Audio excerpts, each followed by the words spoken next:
l'expérimentation agroécologique est essentielle parce que si vous voulez reconnaître le travail qui a été fait auparavant, est-ce que les Martiniquais savent qu'il y a un mouton martinique? C'est une race de très grande qualité, inventée par les recherches et développement entre la Guadeloupe et la Martinique. Il y a un mouton qui s'appelle le mouton martinique. Aujourd'hui, on a le développement du brahman du côté des bovins. Et puis, vous avez dû voir sur les fruits et légumes qu'on peut trouver dans le secteur, la variété des mangues que nous avons ici, pour prendre cet exemple très précis. Donc, il faut absolument poursuivre cette action décrétée, engagée depuis le Conseil général de Martinique, et poursuivre et intensifier. De telle sorte que nos agriculteurs, nos coopératives, mais les particuliers puissent trouver ici les bases de production pour la diversification agricole. Ça ne va pas se décréter la diversification agricole, c'est une culture, un comportement. Et si on n'a pas le modèle de base à fournir, tant sur les moutons, les bœufs ou les arbres fruitiers ou les fruits, et à avoir de la qualité, de l'expérimentation, ça ne marchera pas. C'est ça le rôle de cette structure du SEA. Mais il va falloir faire évoluer le statut, parce que le statut aujourd'hui du SEA n'est pas compatible avec la rapidité du fonctionnement. Donc on y travaille très sérieusement. Je voudrais profiter pour votre message pour dire que je suis extrêmement touché, déçu, mais profondément marqué, compte tenu du nombre de vols de moutons qu'il y a dans le secteur. Si ces moutons ne sont pas là, ils volaient, c'est qu'ils n'y volaient. Bon. Donc je dis clairement, on dépose pratiquement systématiquement plainte. Quand on fait un tel boulot et on trouve des gens qui facilement, quand ils viennent, ils n'ont pas un mouton, quand ils arrêtent 4 pieds, et puis ils n'ont pas tiré pieds, c'est pas normal. C'est pas seulement pour porter atteinte à l'équilibre de l'opération que nous menons, mais c'est de détruire le processus, qu'on est passé de 200 moutons à 50. C'est qu'il y en a 150 qui disparaissent, quoi. Bon. Tout ça malgré les caméras, tout le dispositif non, pas malgré, c'est qu'on a donc changé de braquet, on a mis des caméras partout, on a mis sur surveillance, sur télésurveillance, l'ensemble du site, c'est quand même beaucoup d'hectares sur le site, et nous avons engagé des travaux pour environ 1,2 million, je répète le chiffre, 1,2 million, c'est la bergerie, pour sécuriser la situation et éviter que la nuit, que nos moutons disparaissent. Donc on va avoir un autre cycle de gardiennage, de stabilisation avec nos animaux, et que nos agents ici sont très expérimentés et pourront faire évoluer les choses. On a été contraint de réorganiser, et depuis qu'on a mis ça, on a beaucoup moins de vols, mais il fallait arriver à ce stade, dépenser 1,2 million, avec bien sûr l'entretien et la surveillance, ça va coûter un coût annuel, pour éviter qu'ici en Martinique, qu'on a un site aussi important, avec des vols aussi importants par des personnes qui ne respectent absolument rien. C'est très important pour nous parce qu'on a dû accélérer le projet, faire un montage financier. C'est sur 1,2 million, on a environ près de 52 à 53% de FEADER. Donc ce montage-là est exceptionnel. La collectivité apporte sa quote-part. Et l'opération est menée assez rapidement parce que les moutons sont déjà protégés et hébergés. Ça fonctionne déjà. Il y a quelques petits travaux supplémentaires à faire. Et puis nous allons ouvrir de plus en plus aux écoles, au collège, au lycée, tous ceux qui sont dans l'agroécologie et qui travaillent sur les formations de nos jeunes, parce qu'on a besoin de ces jeunes, la population, à la fois les individus, parce que je compte beaucoup sur les individus. On peut avoir des exploitations, mais les exploitations, les coopératives, mais aussi l'individu qui a un bout de terre autour et qui peut faire de l'élevage contrôlé dans des conditions saines de production. Donc en fait c'est un site de 25 hectares, le service territorial d'expérimentation en agroécologie de la CTM. Ici, on met en place des processus, je vais dire, qui sont respectueux de l'environnement. Innovant, on travaille sur, en fait, on produit sans utilisation de pesticides, de produits phytosanitaires. Donc c'est innovant. On est vraiment dans une orientation agroécologique. En fait, le STEA possède une engrais d'environ 22 variétés, donc qui sont intégrés dans un système d'agro-pastoralisme, puisque la gestion de l'environnement est faite par les animaux, par les moutons. Bon, en fait, les moutons, c'est le cheptel de moutons en Martinique de la CTM. On avait, puisqu'on avait des petits problèmes de vol, je vais dire, on pouvait dire l'un des plus beaux cheptels troupeaux de la Martinique.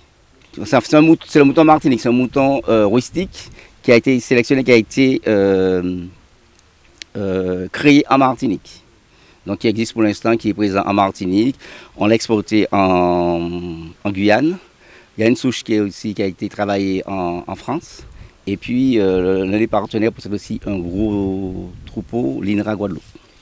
Mais ce mouton rustique qui a l'avantage de pouvoir d'avoir, je vais dire, une période de reproduction, une gestation et demie par an. En fait, on peut, grâce à ce troupeau, grâce à ce mouton-là, avoir 3 périodes de gestation sur 2 ans. Alors que, donc, ça fait 1,5 portées par an. Alors que dans les autres races, je veux dire, métropolitaines, vous n'avez qu'une portée par an. En fait, on a une nouvelle bergerie qui a été... on a dû s'adapter en fait, aux conditions, je veux dire, particulières, parce que nous avions des vols au niveau de la structure. Donc, ça nous fait changer notre système de production, où les animaux, actuellement, sont obligés de rentrer, transiter le soir dans la bergerie. Donc, il faut les rentrer. Mais justement, à cause des vols. Les vols avaient lieu le soir, donc la journée, on les envoie en pâturage. Donc, ils se nourrissent. On les fait rentrer le soir, l'après-midi, et ils sont nourris à l'intérieur. Et le lendemain, rebelote, ils retournent en pâturage. Ce changement-là, pour nous, c'est très important parce qu'il faudra qu'on puisse revoir nos pratiques, réadapter nos pratiques, je veux dire, d'alimentation, puisqu'il faut les nourrir le soir. Il faut qu'on puisse revoir la gestion du parasitisme, extrêmement important, puisque c'est en fait, nous essayons de travailler sans intervention, je veux dire, sans avoir à réaliser de vermifuge sur nos animaux. Donc ça nous demande d'essayer d'améliorer nos pratiques, de revoir comment trouver des moyens de s'adapter de façon à pouvoir toujours conserver cet objectif de ne pas traiter les animaux. Le site pourra accueillir combien d'animaux? En fait, nous avions une 60aine de brebis à l'époque, donc pour un troupeau de 250 bêtes. La bergerie qui est faite là, qui nous a été proposée, a une capacité d'environ une centaine de brebis, donc environ 350 animaux. C'est-à-dire que oui, elle est entièrement sécurisée, la bergerie. Et donc les animaux sont nourris, donc vous avez dû voir les abreuvoirs automatiques. Il y a une auge centrale qui permet l'alimentation des animaux. Oui, en fait, c'est dans l'optique justement d'essayer d'avoir une plus grande autonomie possible, surtout que ce soit la gestion de l'eau, la récupération de l'eau, que ce soit la partie énergétique, etc. Au bout de combien de temps vous espérez récupérer un vrai cheptel? C'est la question du président. On pense que d'ici 2 ans, on pourrait de nouveau avoir un cheptel d'environ 75-70 femelles. En fait, nous proposons des animaux sélectionnés aux éleveurs de la Martinique. Oui, parce qu'en fait, si on nous vole tous nos animaux, on n'aurait pas le choix, quoi. En fait, on ne pourrait pas... Parce qu'on n'est pas assez en l'espace d'1 an de 250 bêtes à 50 bêtes. Hein. Donc... L'idée, c'est de permettre aux éleveurs de Martinique d'avoir le mouton martinique. Exactement, en fait, oui.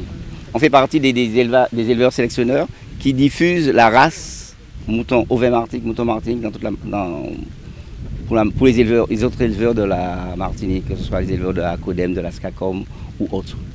Le fait qu'ils mangent des mangos, ils ont un goût particulier? C'est-à-dire que pour l'instant, moi, j'en ai pas mangé, donc je ne sais pas. Mais en principe, ça fait partie aussi de la gestion agroécologique du système où les animaux, enfin, ils bénéficient du fourrage sous les manguiers et peuvent aussi manger les fruits, bien sûr. Ça fait partie d'un petit plus à leur alimentation. Merci.